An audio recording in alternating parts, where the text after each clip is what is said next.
நீ அங்கே நில்லு, வராத, ஒன்னும் அவசரம் இல்லைங்க.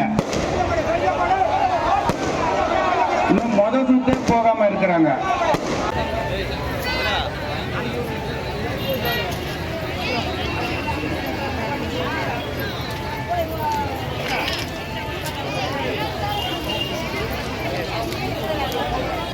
ஒருத்தரா போனா டைம் ஆகும்.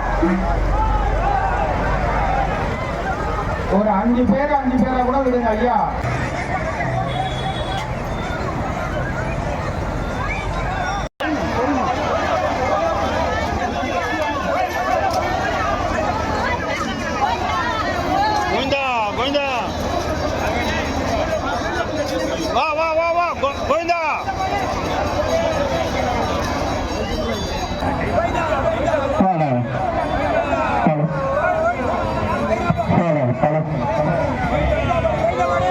அன்பார்ந்த பக்தகோடிகள்